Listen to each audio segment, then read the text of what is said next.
Selamat siang pemirsa, kembali bersama saya Rizka di Estari di acara PKP News untuk mengabarkan berita-berita yang teraktual, tajam, dan terpercaya yang kami rangkum dalam PKP News siang ini.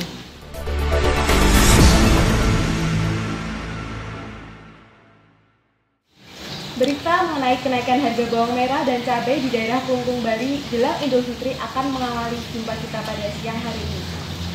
Berdasarkan informasi yang didapat dari Indonesia Siang pada channel TVRI mengabarkan bahwa jelang Hari Raya Idul Fitri, harga bawang merah dan cabai melonjak naik.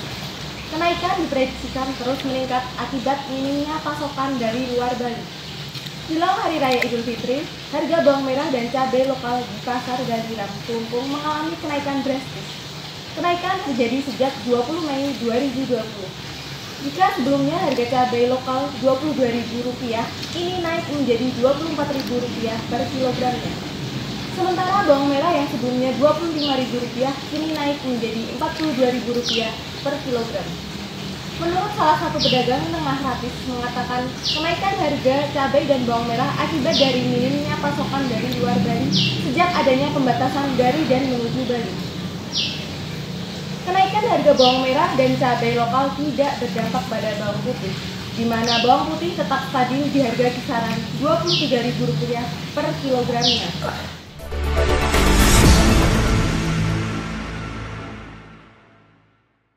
Virus COVID-19 belum bisa teratasi, namun pelayanan publik tetap harus berjalan, tak bisa dihentikan secara terus-menerus. Berdasarkan informasi yang didapat dari redaksi siang pada channel Trans 7 mengabarkan bahwa terdapat desa di Banyuwangi yang membuat terobosan pelayanan publik yang sesuai protokol kesehatan. Kantor desa di Banyuwangi didesain layaknya kafe agar meningkatkan kenyamanan warga untuk menyelesaikan proses administrasi. Pandemi Corona memang menghentikan seluruh sektor kehidupan, namun pelayanan publik tidak bisa terus-menerus berhenti. Kantor Desa Genteng Wetan, Kecamatan Genteng, Banyuwangi, Jawa Timur merupakan salah satu desa yang mengklaim telah siap menghadapi new normal dengan mengutamakan protokol kesehatan. Petugas menggunakan alat pelindung diri seperti masker dan pelindung wajah, sedangkan warga yang berkunjung wajib menggunakan masker diminta untuk mencuci tangan dan melakukan pengecekan suhu. Bagi warga yang memiliki suhu 37 derajat ke atas akan dihubungkan dengan puskesmas terdekat. Sekilas desain kantor terlihat seperti kafe untuk meningkatkan kenyamanan pelayanan administrasi. Kantor desa juga mengusung konsep smart kampung dengan fasilitas terkini dan terdapat 4 meja pelayanan yang memudahkan dan mempercepat proses administrasi sehingga warga tidak harus bergerombol di meja petugas. Ketika menunggu, kursi bisa dibuat berjarak dan warga bisa menunggu di perpustakaan mini atau tempat bermain anak. Warga mengapresiasi kerja pemerintah desa karena mampu beradaptasi di masa pandemi ini. Menurut penuturan Siti Komaria, salah satu warga desa menuturkan bahwa baik pelayanan maupun fasilitas yang didapat warga desa sangatlah bagus. Kepala Desa Genteng Wetan Muhammad Syukri menuturkan terkait masalah BLT sudah terdapat aplikasi khusus.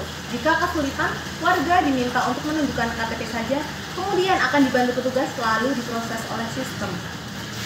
Desa Genteng Wetan merupakan salah satu dari 138 desa di Banyuwangi yang menerapkan konsep smart kampung, di mana segala informasi terhubung dengan kabel optik.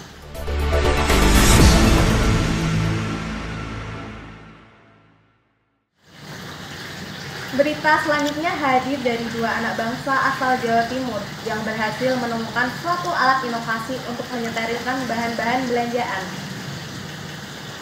Berdasarkan informasi yang didapat dari Selamat Pagi Indonesia di channel Metro TV mengabarkan bahwa latar belakang terciptanya inovasi alat sterilisasi ini berawal dari cukup banyak ditemuinya barang-barang belanjaan yang biasa dibersihkan dengan disinfektan atau sabun, baik itu sayuran maupun buah-buahan. Kekhawatiran akan ditemuinya sisa-sisa bahan kimia yang menempel di buah atau sayurnya mendorong mahasiswa Jawa Timur ini menciptakan alat sterilisasi barang guna mengantisipasi penemuan racun di dalam tubuh. Alat ini juga terinspirasi dari pengecekan X-ray di bandara. Alat sterilisasi belanjaan ini diciptakan oleh 2 mahasiswa asal Universitas Muhammadiyah Surabaya yakni Imam Ramadan jurusan Teknik Elektro dan Putri Widianingrum jurusan Teknik Laboratorium Medik.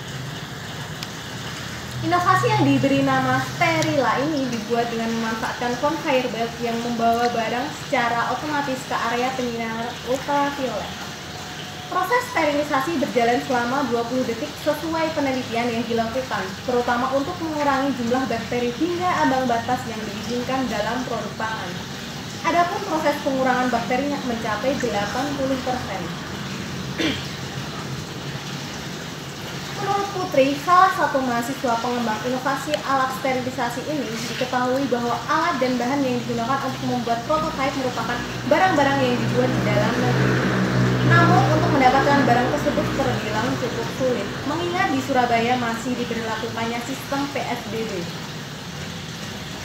Bahan utama yang digunakan untuk merakit prototipe sterila terdiri dari conveyor belt yang sudah disesuaikan standar industri yang aman untuk makanan, akrilik untuk boxnya, sensor infrared, dan motor. Tahap pengembangan dan perakitan membutuhkan waktu 2 minggu hingga 1 bulan. Dilakukan beberapa kali penelitian untuk memastikan alat benar-benar dapat digunakan. Satu prototipe sterila dibanderol harga 3-4 juta rupiah. Berita Sterila menutup acara PKP News siang ini. Saya Rizka Dwi Aswari mengucapkan terima kasih dan sampai jumpa.